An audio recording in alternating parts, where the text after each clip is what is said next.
When I worked at NASA, probably 1997, 98, the guys in the photo lab, two of them were coming out of their office at the same time I was leaving my office, and I heard them laughing and saying they couldn't believe that people believed in the fake moon landings. In 2007, one of the guys I worked with at Lockheed Martin told me that the Earth was flat.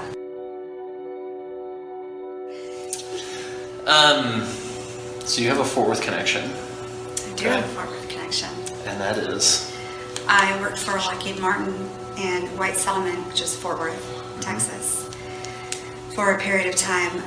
That was not one of my fun positions. That was strictly business, financial business stuff. Gotcha. Just wanted to bring it up because we are Flat Earth and we're in Fort Worth. So right. Just want to make that connection. I did live in Fort Worth for 2 years. All right, that's enough in my book. Okay, so talk a little about how you came to work at NASA, your credentials, and your role while you were there. It's a big question. Okay, so back in the early 90s, I was a college student and was working at the Air Force Base, Edwards Air Force Base. Some of the folks that I worked with suggested that I apply for a position at NASA because I was going into an IT college degree. And so I did. I found in the base paper, they had a bunch of positions posted for women, mostly women for some reason, which is interesting. Back in the 1990s, they were pushing that. So I applied, and it was very simple. It wasn't like you do today. It was a very simple process. And so in 1996, I was hired on with a contractor for NASA. The contractor is called Woodside Summit Group, and they do various contracts, not just NASA. But I worked directly in a NASA facility called Dryden Flight Research Center, which is one of the main NASA facilities in the U.S. I worked there from 1996 until 2000. Credentials was basic, very basic. I had 2.5 years of college under my belt, and they were looking for people just out of school, so they liked that I had some college, and then they trained me on my position and then expanded from there. It was a lot of fun. I learned a ton in the 4 years I was there, IT stuff. So doing IT stuff like in charge of servers and Correct. Things like that? I had 4 servers in my office. I had my own office, which was located right next to the photo lab, which was a unique place to be anyway. Yeah. So I had 4 servers. My servers were the backup servers for all the computers at the facility. Okay. The entire facility? The entire Dryden facility. Gotcha. Did all the backups. It would rotate through computers each night. Mm-hmm. Okay. What kind of degree did you get? Or what did you study? Business IT. Okay. Mm-hmm. Gotcha.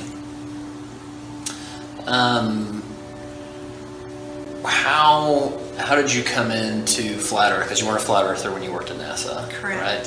So tell me about that journey. So it's actually, if you don't mind if I go back a little bit Please. further, when I worked at NASA, probably 1997, 98, the guys in the photo lab, 2 of them were coming out of their office at the same time I was leaving my office, and I heard them laughing and saying they couldn't believe that people believed in the fake moon landings. Huh.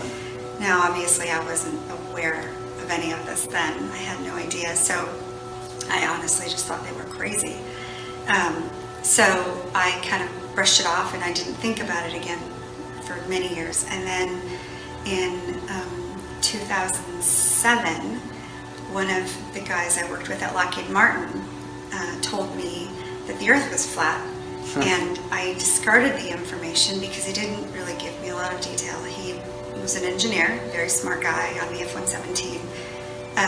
Wait, a smart guy that believed in a flat Earth? Very educated. Okay. Very educated and very Gotcha. smart, and aerospace background.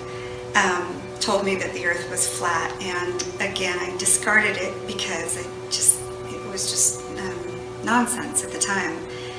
So fast forward a couple of years, and in 2009, I woke up to pretty much everything.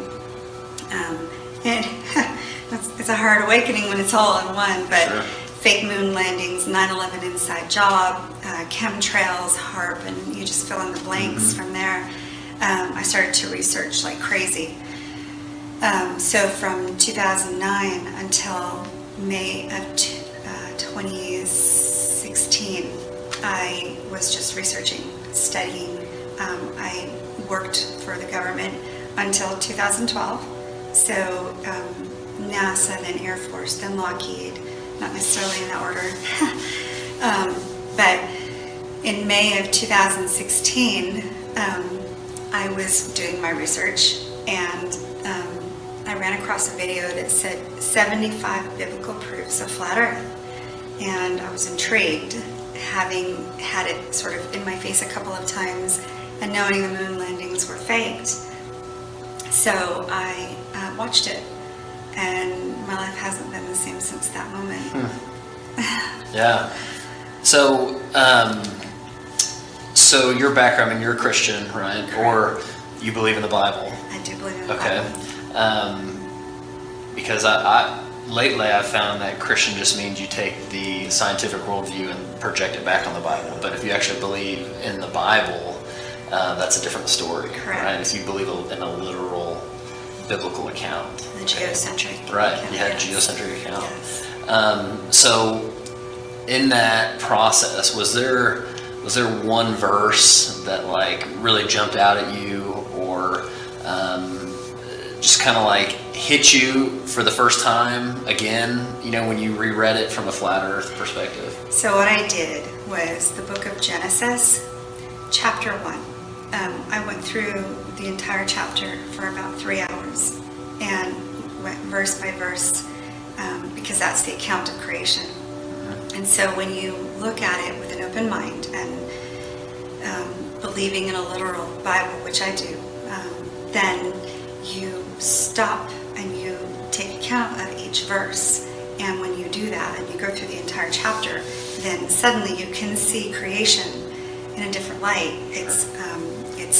It's never taught to us that way. So to read it with a different mindset, an open mind, then the entire chapter basically tells you how God put Earth together.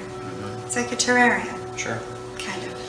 Yeah, I mean, my whole deal is, one, if you can even get past the idea of a firmament with waters above and waters below, but the fact that God created the earth first, and then he created the sun, you know, and so what was the earth rotating around for 3 days until the sun was created? And I've come to the conclusion that if that is true, it was rotating around Chuck Norris. It's probably, I can't come up with any other solution.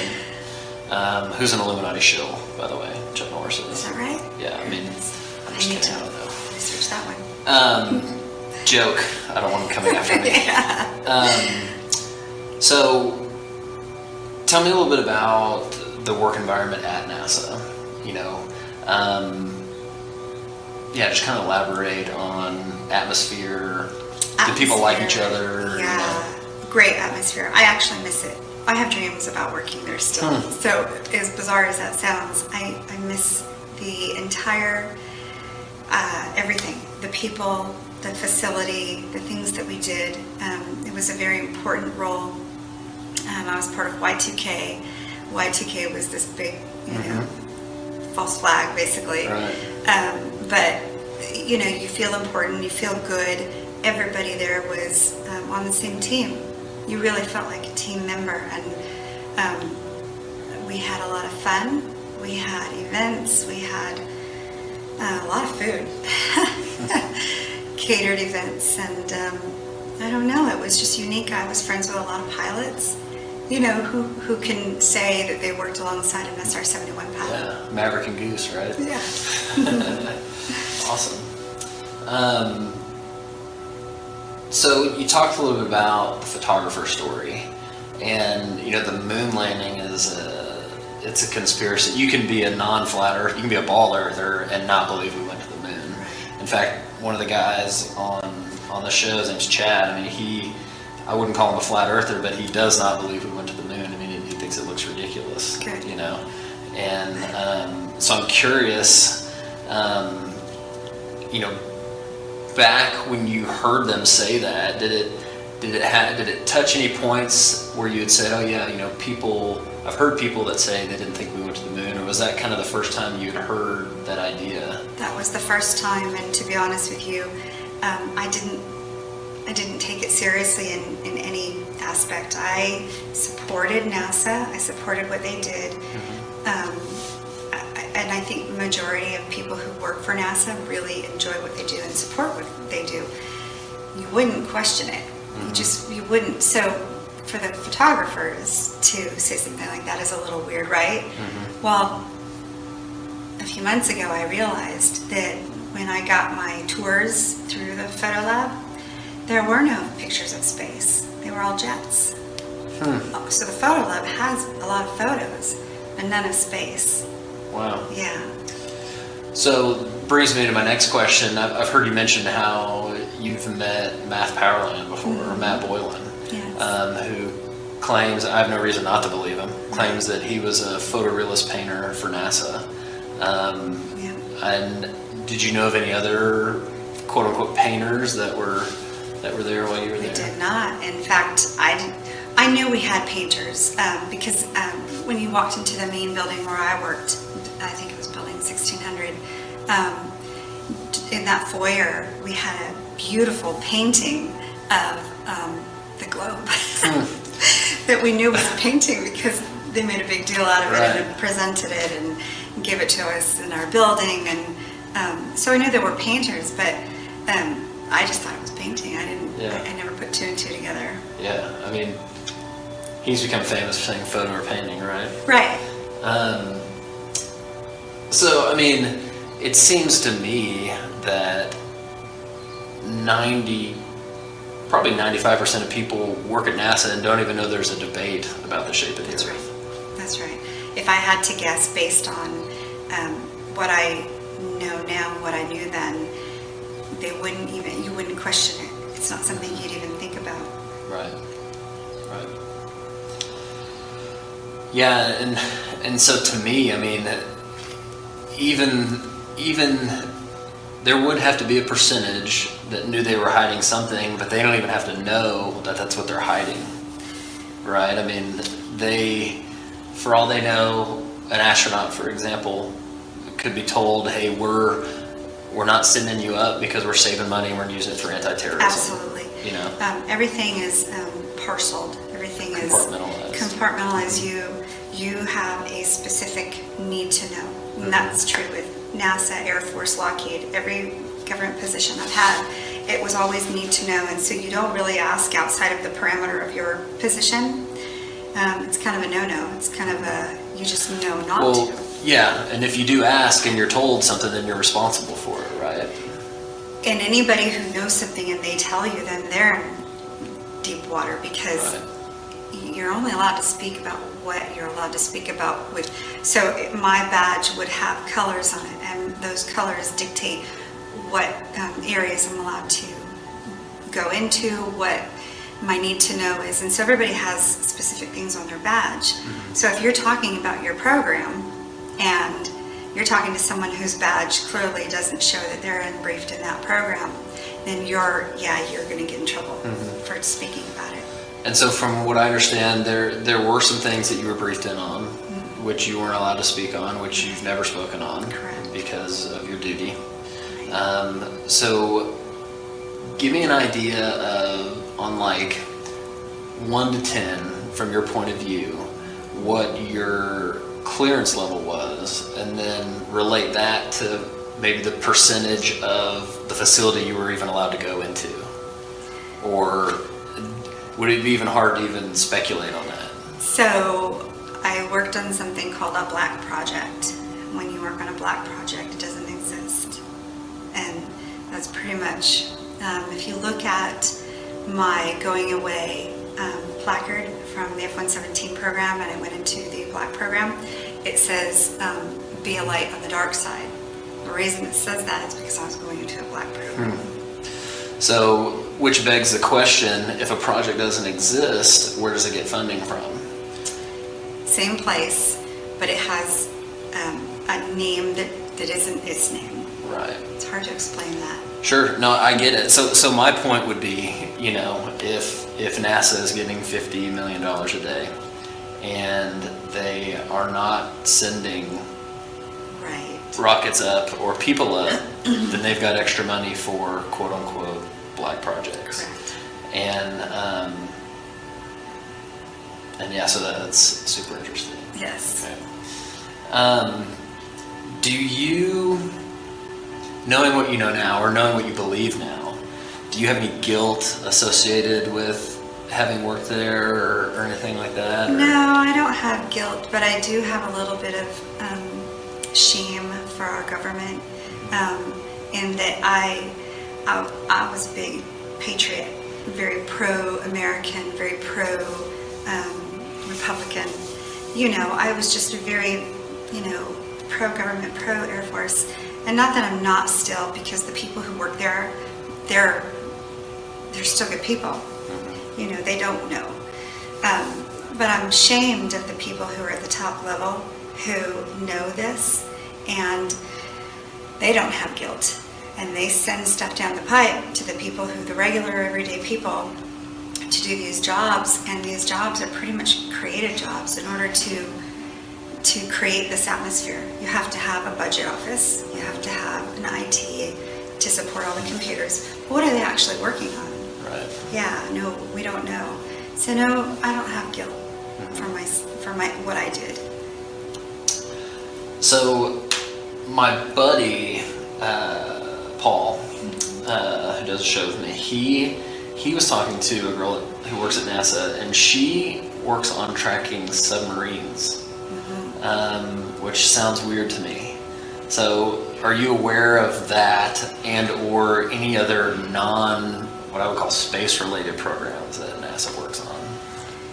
We didn't have a lot of space stuff at Edwards, at Dryden, because we were more related to the jets. That's why we were located at an Air Force facility that supported jet flight. I can tell you there's a lot of programs that are unusual that they typically deal with flight, though. I have not heard of a submarine, although it could be a tracking thing that we're talking about. Yeah, maybe tracking. I mean, it sounded interesting to me. I mean, coming from the biblical mindset of the waters above, you know, we were wondering if they were trying to go under and up or something. You know? I think they are trying to test the waters. You know, there's you've seen the video where they're trying to go through. Yeah, that's phenomenal stuff. They're able to get through that. So, what would you tell a non-flat earther who's extremely skeptical? If it's possible for someone who used to work at NASA to believe in flat Earth, it's I would say it's possible for anybody. But what would your message be? I would say definitely keep your skepticism, because you have to be skeptical of everything, and I am still. But I would say keep an open mind at the same time, and just look into it. Give it some time. It's not going to happen in one day. And you can jokingly say just give it a day, but the truth is you need more than a day, and you need to be open-minded. And just because it's so taboo doesn't mean it's wrong. It is taboo, and I think there's a reason that it's become that way. I think it was purposeful. Anyone who says the earth is flat is crazy. Well, I'm not crazy. I hold a clearance, and so I can tell you I'm not crazy, and the people that I've met who are flat earthers are not crazy. What's crazy is not being willing to look at something that's unusual without, and don't put it aside without looking into it. Just look at it. So what would you tell other NASA or ex-NASA or government employees that maybe have a weird sense of something that might be going on? Or If I was still working, I would be very quiet because of my career. So I get it, and that's the truth. It doesn't mean you have to come out publicly to look into it. It just means you look into it and decide for yourself. You can still quietly share this information with those that you know, the friends, family, your children, and say, you know, maybe there's another option here. Maybe this ball, this globe is a theory, and we don't maybe have enough fact to back up the theory as fact, because we don't. So I would say look into it quietly if it's more comfortable to do that, and then just share with those who are close and see what they say. any passions besides flat Earth or biblical cosmology? Truth. I'm a truther. I basically code myself as a truther because I don't have it in me to lie that way. I don't like lies. I like truth. Why does truther have a negative connotation? I don't understand that. It's odd because we tell our kids not to lie. Yeah. Don't lie, you know. And then as adults, somehow it's okay. I'm not sure why that is, but I can't help myself. I have an addiction to information. It's kind of a weird thing, but I have an addiction to information and I can't get enough. So I'm always researching. I'm always trying to fill my mind up with more truth and not junk. I'm very careful about what I allow into my mind. Gotcha. Hoping the beep beep of the truck there. Those are all my questions.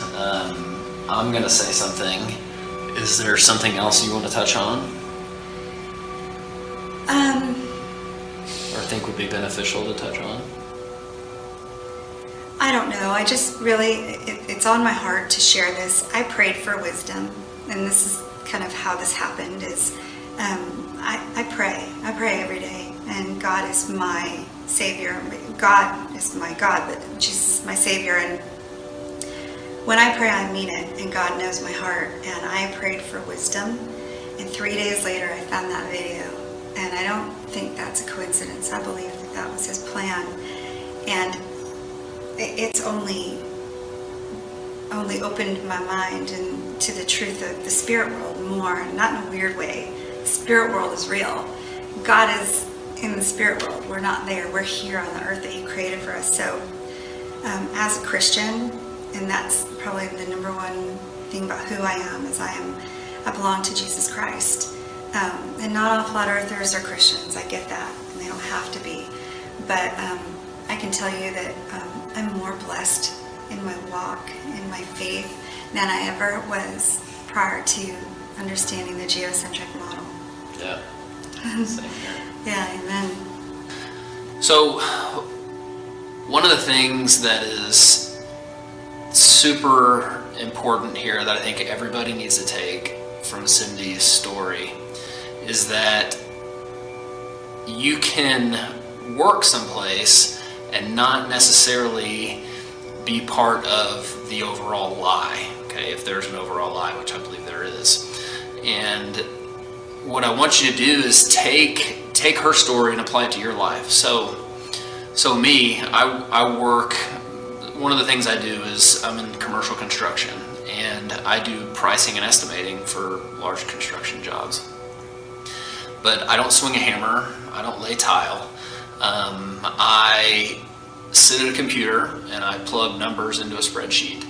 And, you know, we're out of Fort Worth, but we build jobs in Austin and Houston, and there's jobs that I've worked on at the computer that are now built and you know, people are living in that I've never gone down and seen, I've never touched.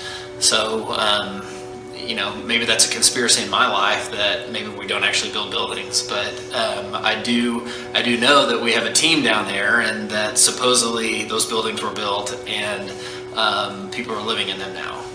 And so I can see how 99% of people at NASA, probably 95 of those 99, don't even know that flat Earth is a debate. And the 99 are sincerely doing their job, the best that they can do, and serving their country. And I believe that's the case. And then I believe then there's the 1%, which in my opinion, 99% of that 1% may know that they are being deceptive or hiding something, but they may not know they're hiding the shape of the Earth. They may be hiding the fact that maybe they're not going to space. Maybe they're faking that they're going to space in order to save money, so those funds can be used for black book operation type stuff or to fight anti-terror. I know that if someone came to me and said that I needed to fake being a construction worker so that they could use a salary to go fight terror in some country, that sounds like something I would sign up for. And so I can see how people can be deceptive, but do it in an honorable way. And so I think that of the 1%, 99% of the 1% are acting in that way. And then the last 1%, the 1% of the 1% would know what is going on. And so while it does seem like an insanely large conspiracy, I don't believe that it has to be. I think even the astronauts, for example, can be in on it, but not know what they're in on. And flat Earth just sounds ridiculous to them because there's no reason for them to doubt what their superiors are telling them. So combine that, I got a construction degree, but I didn't build one building while I was in school.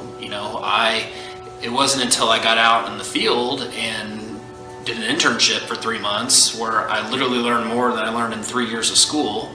No offense to where I went, but that's just how it works. You learn how to do your job. And so people that have physics degrees, astronomy degrees, that's awesome, but they got their degree by regurgitating what their teacher or the books told them. And so,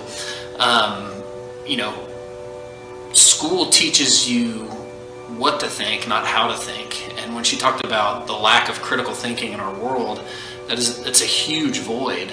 And so all we're trying to do with this is to get you to ask questions and don't be so attached to the ball because it's not yours. You didn't invent it, okay? There's no reason for you to cling to it like you created it. All we want is for you to question, because condemnation prior to investigation is ignorance, and we don't want you to be ignorant. And I'm not saying I have proof that it's not a ball. All I'm asking you is to look into it. So I want to thank Cyndi for coming on. We really appreciate it, and as always, thank you for